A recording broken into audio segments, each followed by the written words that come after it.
Hello,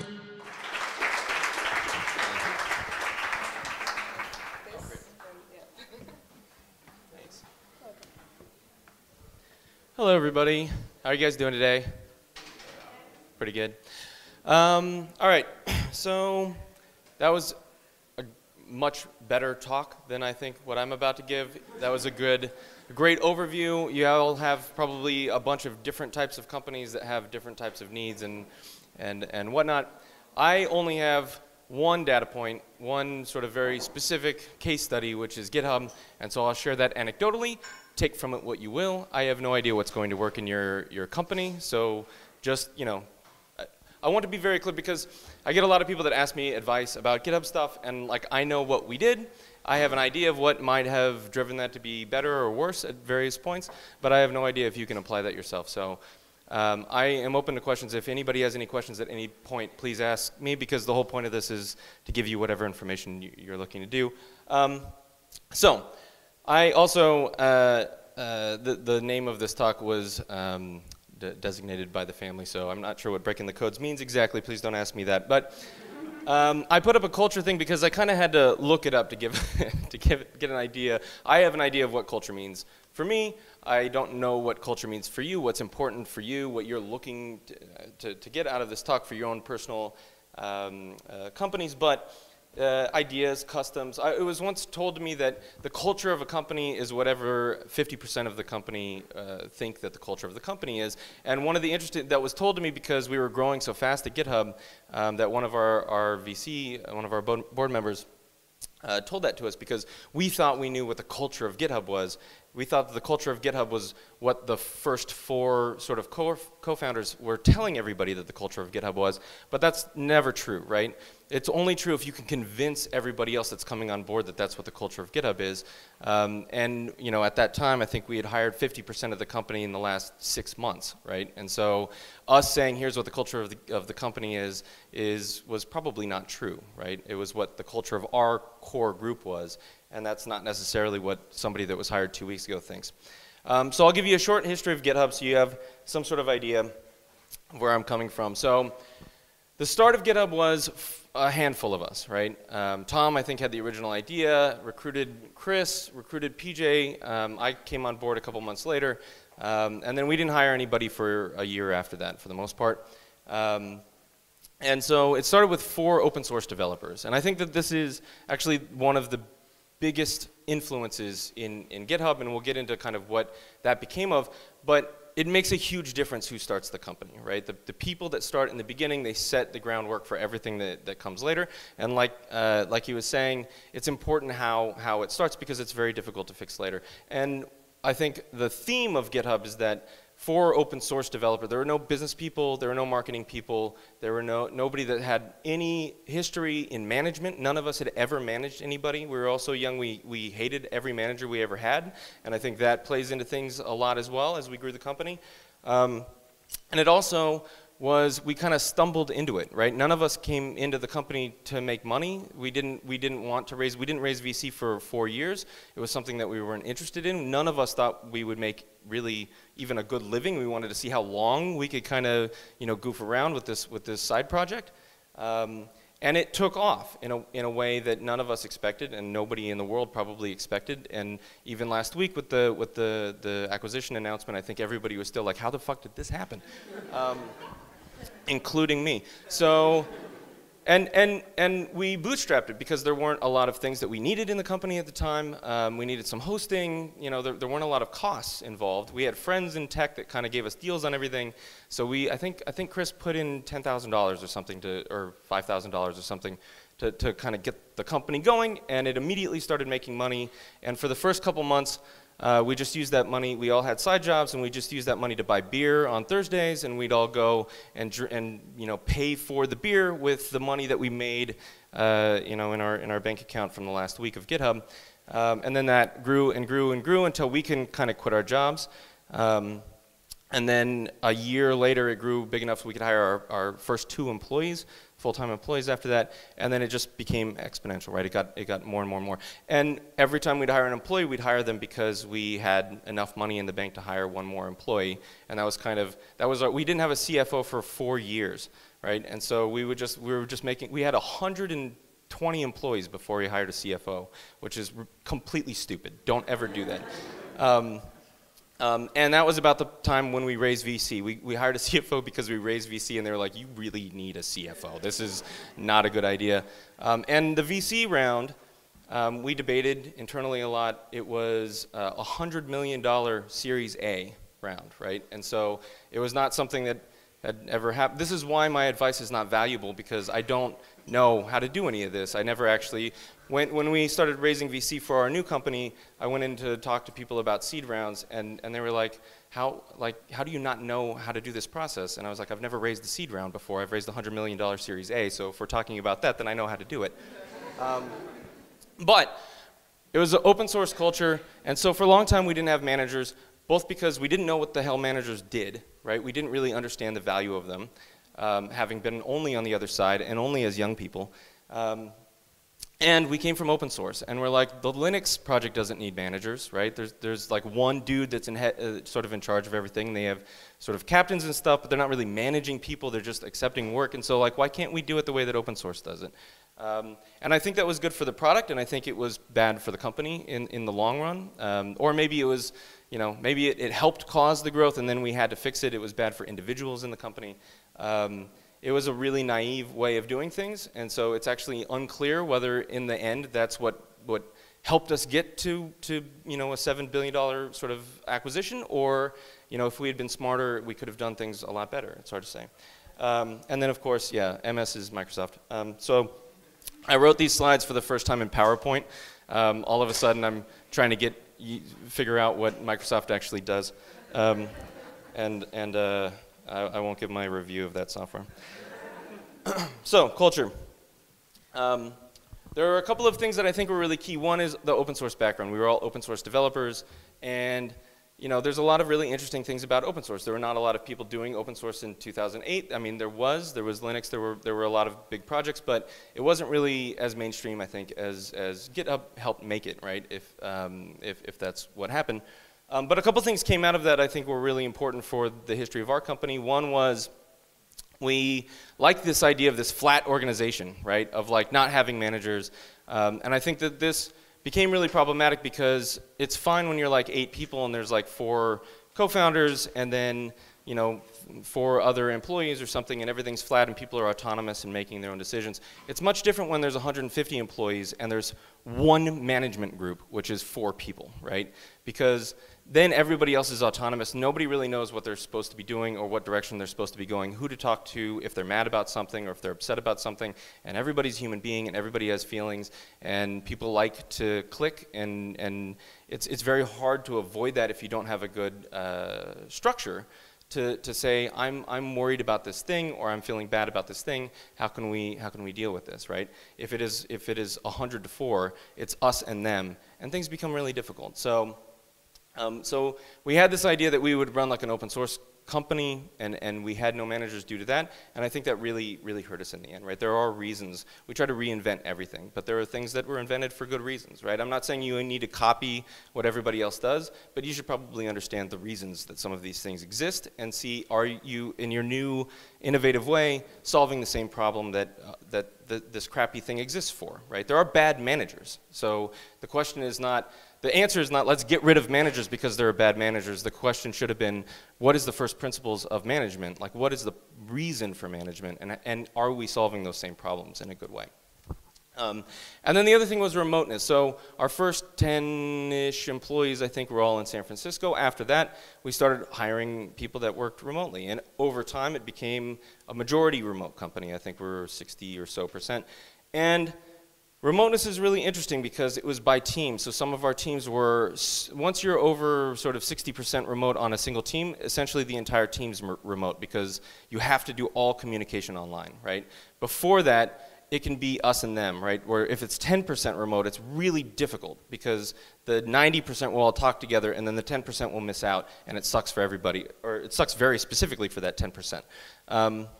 But we came from open source, we communicated on GitHub, we all worked together as a sort of a group on GitHub, And that's why I think GitHub became useful for remote work, because we were all doing it.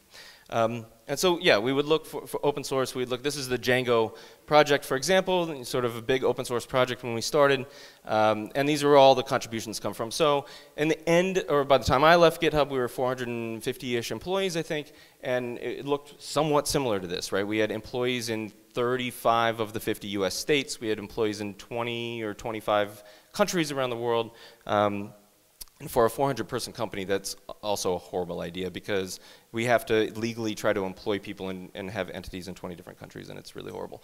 But we were looking at that and saying, can a company do that, right? Can we do that just like an open source project? Flatness, this is the other thing, right? If you don't understand the value of hierarchy and you've only seen the crappy parts of it, you see things like this, right? You don't want to be the Google or the Microsoft. I mean, they're great now, right? But this is what people think about hierarchy, right? And so I do want to say, don't do hierarchy because somebody else does hierarchy. Like, think through the value of it and figure out what are you trying to do in your own company. Don't throw it out because you had bad experiences with it. Try to understand, why does it exist, and what value can I take from it. And then remote. This became a really big, does anybody know Kent Beck? I think most people probably know, or I don't know, programmers might know him. So he's, this was a tweet that just came out, I don't know, he did it a year ago. And it was kind of controversial, right? People don't really, I mean, I'm not going to say whether I agree or not agree with this. What happened in GitHub around the time that I was leaving was that this became a huge problem in GitHub. We had all of this autonomy. You could work from anywhere. We had people that were, what was the people that just didn't live anywhere? Do you remember? Nomad. We had nomads. I don't know if anybody has nomads in their company. They're like digital nomads, right? So they wouldn't have, GitHub HQ would be their mailing address for like tax forms, and they would just run around the world living in different places all the time because we didn't care, right? They're an open source developer, essentially, that we pay to work on private code, but we kind of treated them that way. Work when you want to work, get stuff done. We don't care how you work. We don't care when you work. And when the finance team can't do that, but the engineering team can do that, right? And it's this big, heavy engineering culture. You get a lot of people like this. People would get mad because they'd see somebody Instagramming from Utah or whatever, and like, you can ski for 4 hours a day and Instagram and look like you have this great life, and then go back to the cabin and work for 8 hours or 10 hours or whatever, or 5, and do a lot of really great work. And if that's hidden to the rest of the organization, then all they see is this person fucking around all the time.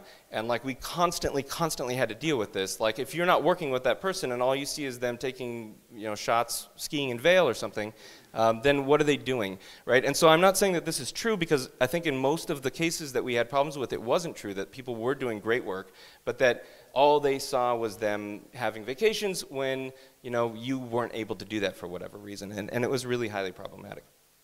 But I think from a cultural standpoint, the things that did serve us well were this first principles thing. We thought a lot about design of our maybe this is detail. I don't actually know what detail orientation means from a cultural standpoint, so we need to have that conversation later. But I was like, oh, cool, I don't know what that means. But one of the things that we did that I think now, it's interesting what changes over time, right? So at the beginning of GitHub, there was 4 of us. I have some pictures here in a second, I think. There are a handful of us around a table working like open source hackers. For a long time, we're all engineers. I think the first 50 employees, it was probably 80 or 85% engineering, and the rest probably support, and almost nothing else. And but we cared a lot about design. Like, we cared about sort of we had a great design team. What pixels should we do? Does every single form, if there's a form, is every single thing necessary? Like, what is the minimum amount that we have to be necessary? The customer has to be able to get through this quickly and easily. We looked at SourceForge and just all of the crap that was all over everything, and be like, let's do the opposite of that, right? Like, we need to be customer oriented and have good design and good focus, good product. And the way that we ended up sort of codifying that as what I think was a strong GitHub core principle and cultural touch point was this idea of first principles. And it was a thing that it was very easy to remember, and it was very easy to apply to a broad range of things. And from our legal team in the end, all the way to our engineering or design teams, was what is the thing that we're trying to accomplish? And the way that we're trying to accomplish, are we just copying what somebody else is doing? Or are we thinking about what the actual thing we're trying to accomplish is and doing it the best way possible, right? And so that's like, I think there's a thing where like toddlers will ask why, like every time, like you'll say something, they'll say why, and you'll try to explain it and they'll say why. And like you can essentially do that forever. You can always ask why. And there's like a principle of 3 whys, I think, or 5 whys or something. And it's just if somebody says this is what we're doing, ask why 5 times and try to get to the core of what it is. And those are probably the first principles of what you're trying to solve. And try to solve that thing. And it happened a lot, right? Our legal team, they would come up with like an NDA or something, and we would say like, why? Why are we sending this to people? And they would say like, you always send it to people. And it's like, well, what does it do? Like, has it ever actually protected anybody? And they're like, no, it's almost totally unenforceable in California. And you're like, well then, why are we sending it to them at all? Like, it's a pain in the ass for them. We have to keep it, what's the non-competes? Yeah, well, no, yeah, but non-competes was another thing. People would leave and make them sign non-competes. There's IP assignment. We'd try to make people sign IP assignment stuff when they started, and we were like, there's no point to this. Like they're gonna, it's their own open source project. Like we can't make them assign all IP of everything they work on while they're here. Like we want them to work on open source. We don't want that IP actually. And so anyways, it was just every time, right, why? Why is this a thing that we're doing? Is there a better way of what is the first principles of the problem we're trying to solve? And is there a better way of solving that problem? And today, of all of the things in our culture that changed from when we were small to when we're now an 800-person company, that's the thing that I think continues, right? When I talk to people from GitHub, they still do that. They still look at problem sets and say, what are the first principles of this thing? And is there a better way of approaching it than what came before, right? This is us when we first started. This is literally our first office. We just had one desk and a bar in the corner, and we worked off of this one desk. And the only reason we got this desk in this office actually was because we used to work from cafes, and the cafes were mad at us coming in and working there for 8 hours and buying 4 cups of coffee and leaving, and so we were like, it's just easier to get an office probably. Some of the original crew. But so it started growing, right? As you grow, it gets bigger and bigger. This is them now, or the last picture that was taken. But when you work off of the principles and the culture of 5 software engineers around a table, and then you look in the future, right, 8 years in the future, and you imagine maybe your company will look like this, try to figure out, like, are the things that we're doing now going to work when there's more diversity, when there's more age range, when there's more types of lifestyles, right? One of our VCs once told us that once you have 1,000 people, you have one of every problem. Like it doesn't matter what the problem is. Somebody's probably killed somebody. Somebody's probably whatever. Like there's one of everything. And so like you need to be cognizant of that, right? Like that it may not be diverse at the beginning, but you need to plan for that. And it's better for the company when it is. So yeah, if you have these guys running that, it's difficult. All right, so some lessons learned, and then we'll do questions or whatever. So I left GitHub 2 years ago and started a new company based on language learning from kind of what I learned. I lived in France. This is sort of this is not really, maybe it's sort of cultural, but I'm a big believer in dog fooding things, of trying your own product, of using your own product, and understanding it at a very fundamental customer level. And so I moved to Paris. I moved to France for a year at the end of GitHub because we had 60% remote employees, and all of the leadership team lived in San Francisco in one HQ and went into work every day. And I thought that made it difficult for us to make good decisions for what was the majority of our company, right? The majority of we thought company culture was what happened within the walls at HQ and the people that interacted with us, but that's not true, right? If 60% of your workforce is remote, then your company culture is remote, right? It's not an HQ. And so I moved to Paris and tried to learn French, and I don't know if I've ever spoken to you in French, but she can probably attest that it's quite horrible, and it's very, very difficult to do. And so I left and started a company to try to make that process better, called Chatterbug, which the majority of the company is based here in Berlin. We just took a 10-minute cab ride from our office. But starting a new company, taking what I learned from GitHub, what did I change, right? Starting a new company. So I don't know if this is what you'll take. These are the new shots of sort of the growing company. So this is the earlier team, and now we're actually a little bit bigger than that as well. We have some sweet hoodies. Hoodies is a very important part of culture. But a couple lessons learned, right? How to remote. So one of the things about how to remote, remoting was really difficult, and we learned a lot of lessons, and I would love to talk to any of you in great detail if you're interested in that type of thing, of the problems and how to solve them. That's a whole different talk. But one of the things that we are doing a little bit differently in Chatterbug is we're trying to have hubs, right? We're trying to have, if you start at Chatterbug, we want you to work in Berlin or San Francisco, because that's where we have people. And when you have people off by themselves, it's much more difficult. And most of the company works in a very remote, or the whole company works in a very remote way. We use Slack mostly, that's really our office. But it's nice to get together with people occasionally. And GitHub tried to solve this by having sort of mini summits, and every team we'd fly everybody to one city, and it was really difficult on a lot of people. It's difficult on people with families. And so it's much easier, I think, legally, from personal reasons for most of the team, to hub, right? Or to have, like, that's one example, or one way of trying to solve that problem. I don't know if it's a better way. It's new to us.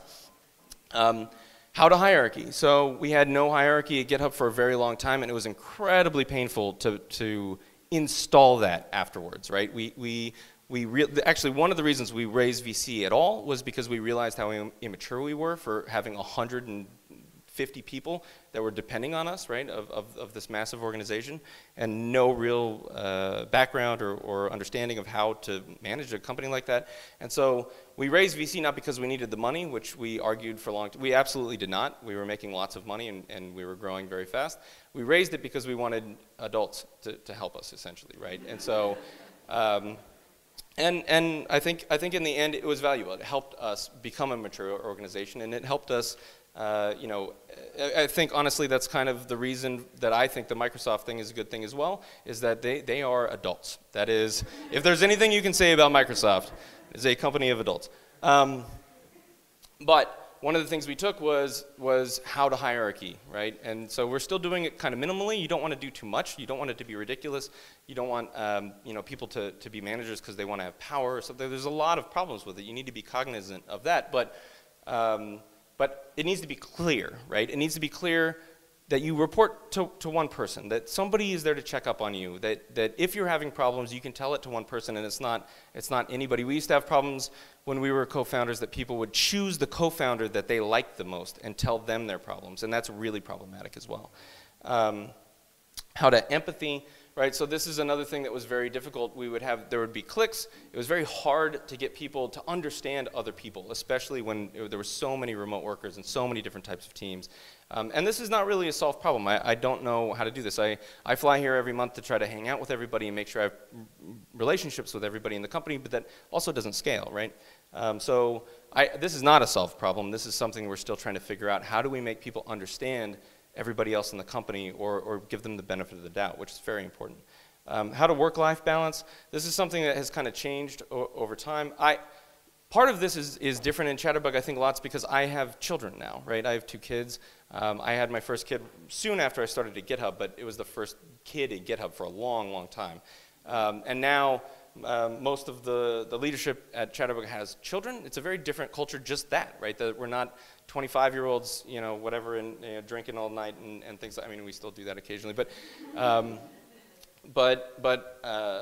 think that helps things as well, right? Slowing down, not working 20-hour days and burning everybody out and things like. When it's all kids and all engineers, that I think that the lack of diversity really hurts you in those areas. And when you have you know, people with more life experience or whatever, that it's quite helpful. How to diversity. So this is something that I think we do a lot better at Chatterbug than we did at GitHub. GitHub was incredibly non-diverse for a very, very long time. And it was very problematic and difficult to try to fix once we were aware of it, right? Once we were aware of the value. I can't stress how much this helps with all of the other problems, right? If you have a very diverse team from the beginning and you grow it and try to continue to make it more and more diverse, then it makes things, especially as an early team, then growing it really helps, I think, in a lot of different areas. And diverse not just in gender or skin color, but in age, in background, in talents, in things that they value, in ways that they spend time. I think the more different people you can get together, the better that it is for the customers, because you have lots of different customers, and for your growth. And this is just sort of the one tactical thing, how to not invent it here, because GitHub, because we were like, first principles, let's design, everything has to be perfect, we'd have this phrase that this wasn't GitHubby, right? Like this wasn't a GitHubby way to do something. Like it's not perfect and beautiful and awesome. And so we were never good at acquiring companies because there was always something that was wrong, right? And there was no executive decision that could be made. And so we ended up writing tons of infrastructure, especially software, because nothing was good enough for us, right? Nothing, and most of those now have been spun off by ex-GitHubbers into companies that did things that GitHub wrote internally, and they went out and did SaaS. And so the nice thing about Chatterbug is now I can just find all of these companies that ex-GitHubbers have started and pay them money to use the things that I paid them originally to write inside GitHub, which is actually really nice. So like Sentry is a good example. Like we had our own internal Sentry, and then one of our employees went and started Sentry, and half of Sentry is probably ex-GitHub employees now. Intercom is, we wrote our own internal intercom. Now you can just buy that, right? There's a huge list of things that, Slack, we had our own internal Slack. We had employees working on our own internal chat system that worked almost exactly like Slack. And when I started the new company, I was like, oh my God, I can just buy Slack. This is amazing. So yeah, buy stuff before building it. 90% of the time is a much better idea. So that's all. Those are my stories. Thank you very much.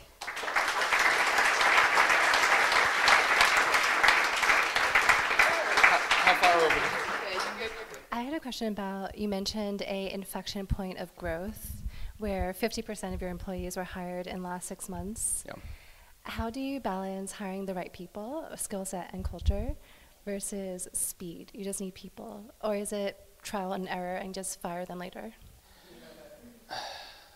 That's an incredibly good question that I wish I had a good answer for. I have no idea how to hire really well. I think that my personal opinion is that the emphasis on hiring is, actually I tried to run an experiment at GitHub one time where we would just take a random selection of the resumes that came in, like take 5, just randomly 5, and hire them. And then have a whole team and stuff that were vetting everybody and going through deep dive interviews and programming things and everything, and hire 5 from them, and then a year from then look back and see which of the teams did better, because I'm relatively certain that it doesn't matter. Like it's so up to individuals, it's so up to the teams that they come into. There's nothing that you can do, I feel, in one day or 5 hours of interviewing somebody that tells you if they're going to be set up successfully, what they're actually going to work like over a long period of time, if they're going to find the things within the company that they need and to be happy with. And so I think it's really, really difficult. For us, I mean, we obviously do screen people. We interview people. We try to find, I mean, we look for a lot of different things, but I also think it's a little bit different in the US and in Germany especially, of when you hire somebody with a non-limited contract, that it's much more difficult to fire them. And so I think people think a little bit more, not about screening harder, right? Like I think people in Silicon Valley think that they're the best at screening people, and it's just not true, right? It still feels very random who succeeds and who doesn't. And I think our company now tries, and I think European companies in general try to figure out how to make somebody that's not being successful be successful, right? And there's an incentive to do that here because it's hard to fire people. But I think it's a great idea for any company, right? To say, we're hiring you, it's kind of on us to make you successful. And to be very careful about how can we do that? Like what can we, if you're not working here, it's our failure, it's not your failure. It's not always the case, and it's not always possible, but I think that shift in the way of looking at the problem. I would actually, if anybody's ever done a random trial sample of hiring people, I would love to hear about it, because I'm really fascinated. I thought it was a great idea at the time. How were you screening and navigating your culture back then, assuming you didn't work with a bunch back then? So some of our first hires, we would just be drinking with them at the bar and think they were funny and say, hey, you want a job? And they would literally be highly successful in the company for a long period of time. And others we would put through really rigorous pair programming projects or send them, I mean, this is a lot of engineering stuff. It depended on the team, what their hiring practices were. And hire people because they had, I don't know, they performed well on a pair programming thing, and then we'd send them off to work on their own, essentially, right? Like, not we asked them like they were going to get a job at Pivotal, and then we sent them off to work in Canada on their own for 6 months a year. So we didn't send them there; they lived there. But it wasn't close to sort of their working environment. So yeah, I mean, it was all over the map. Sorry, that's not helpful. It works.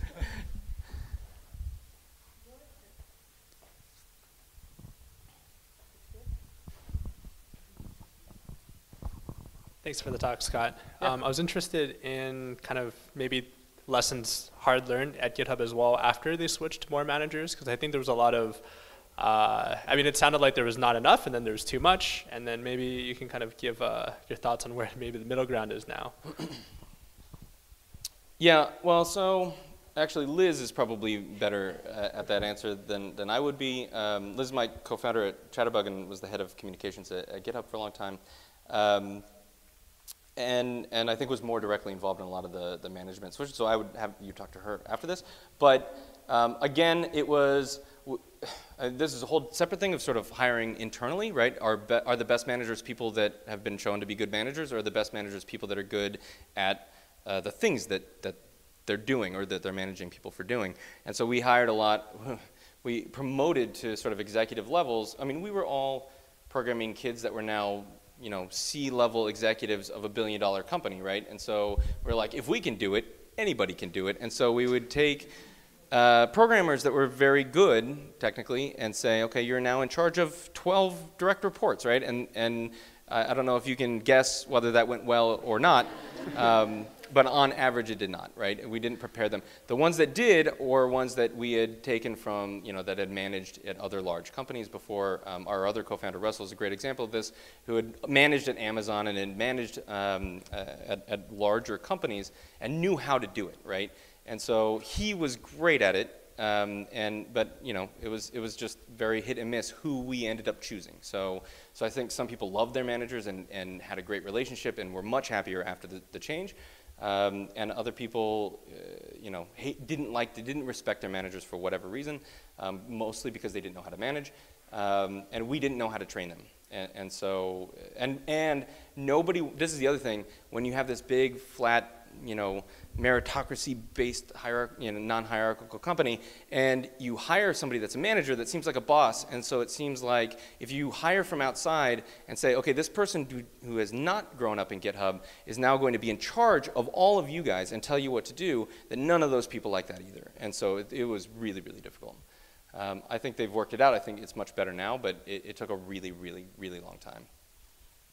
Hi, thanks for the talk as well. So you mentioned that you started off with a community of engineers, developers, and you grew it like that. So for a long time you didn't have anyone working in other areas, and at some point you had to hire people from other areas. And maybe this is a little bit of stereotype, but there tends to be a division between more business people and more engineer people. So how did you deal with incorporating people from the business areas there?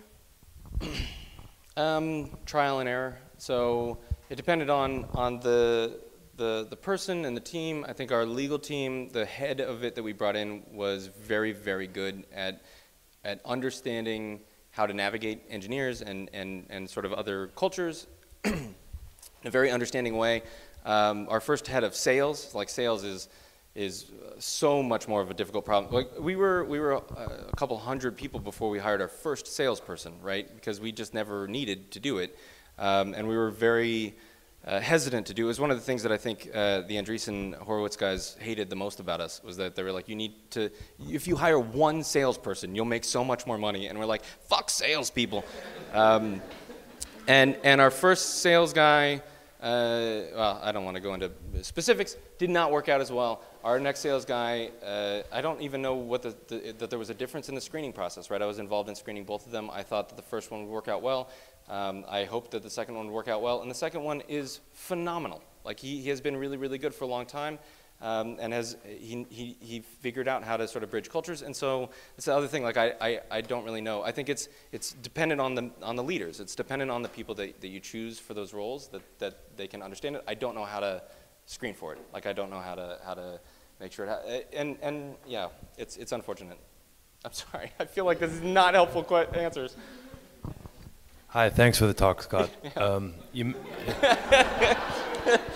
mentioned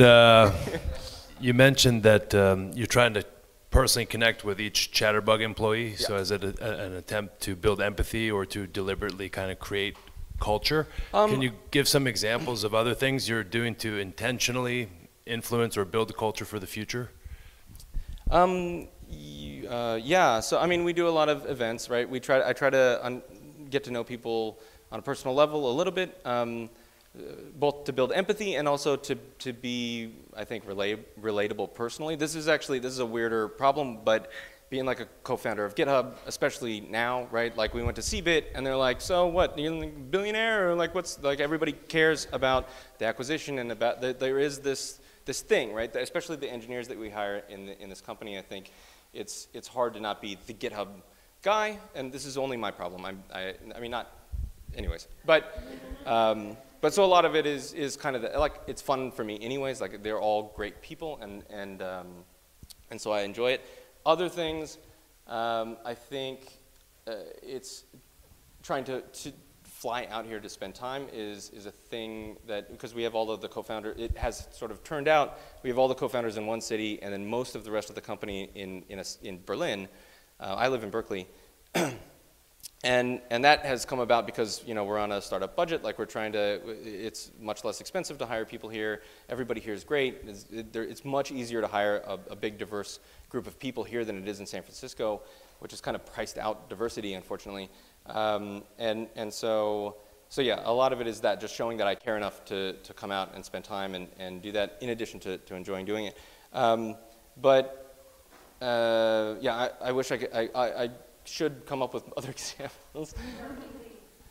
Yeah, we do the weekly team thing, which is actually a really good, like, how many meetings are too many meetings? I think that was another big thing, is that GitHubbers hated meetings for a long time and didn't see the value of them, and it is still kind of a continuing difficulty, like when is wasting people's time and when is really valuable to connect people in sort of real time, especially if you have a remote company, because we have to do it where it's 8 o'clock or 9 o'clock in San Francisco, and it's like 7 p.m. here every week, and it's like the only time that really works for that. And so both people are a little bit out of their comfort zone then. But it's important to me that everybody sees each other, right? Like on a continuous basis. And GitHub struggled with this as well. We tried to do a lot of video stuff or all hands meetings, and we had people all over the world, and it's very, very difficult. Yeah. Do you have other good examples? Liz really should have given this talk. Hi.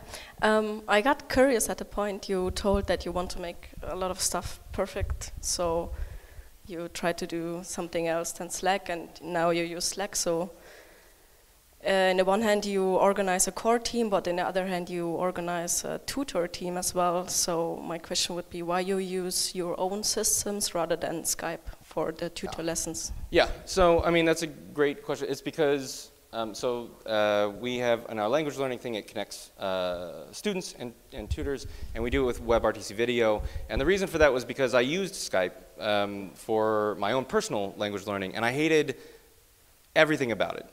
Now it's great because it's a Microsoft product, but before, I really didn't like it that much. And it wasn't necessarily the technology. The technology itself is fine for making video calls. In a lot of different ways, it is better than WebRTC. But we had no control over it. It was very difficult to like get off of a call with a tutor, right? It's kind of awkward to like end the thing. We can control, we can say, okay, it's ending in 30 seconds, it's ending in 5 seconds, and like get people to stop it. We can record it. This is something that I always wanted, is to be able to go back and watch my language learning progress over time. You can't do that with Skype, or you can't do it very easily. And then we can, if you want, do stuff with that data, like see how you're getting better at certain things, etc.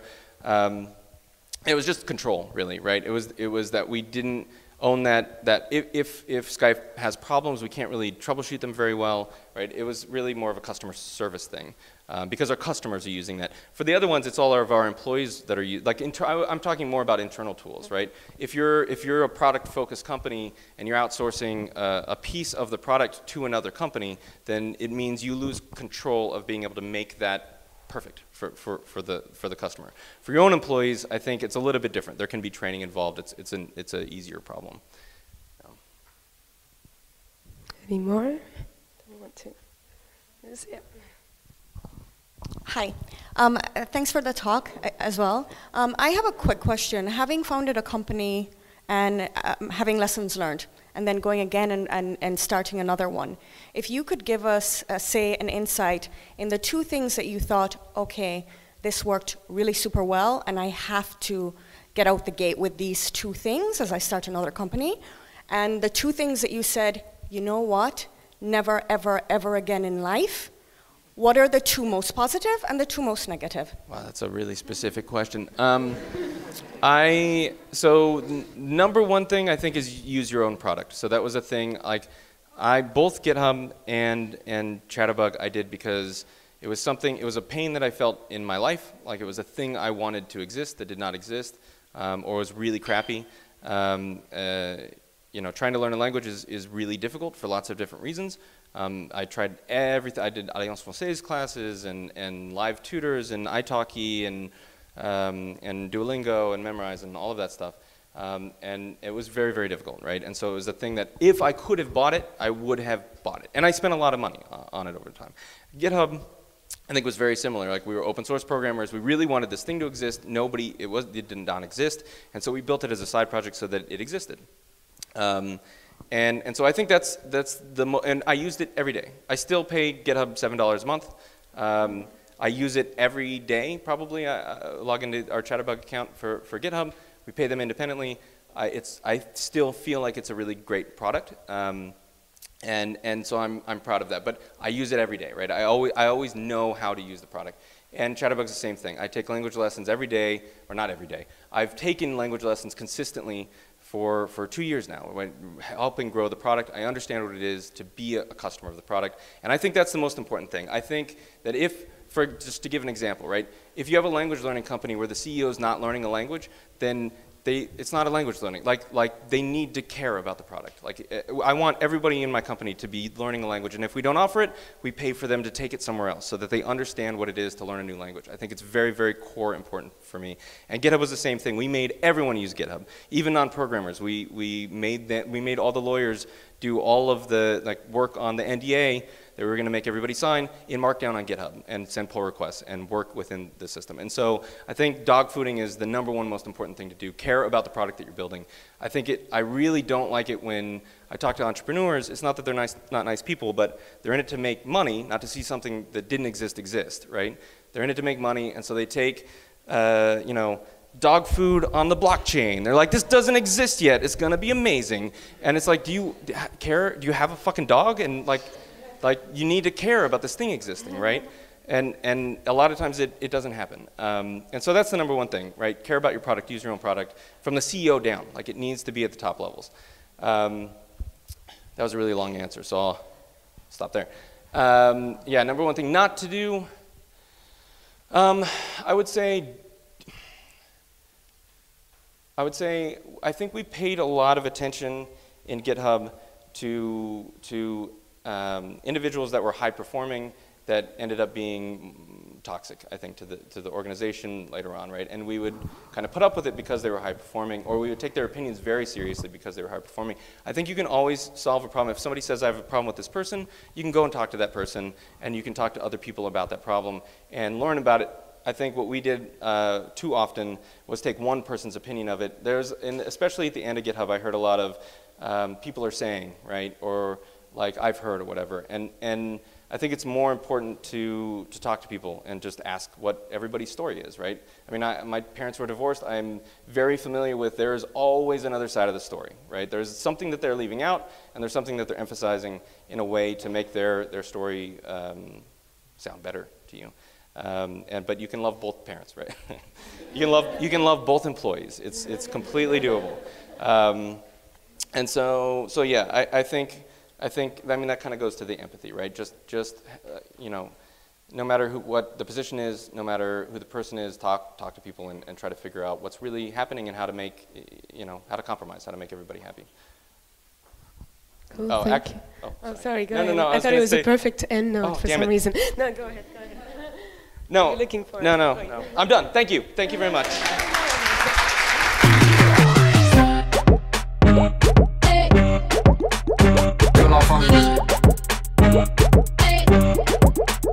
Que la famille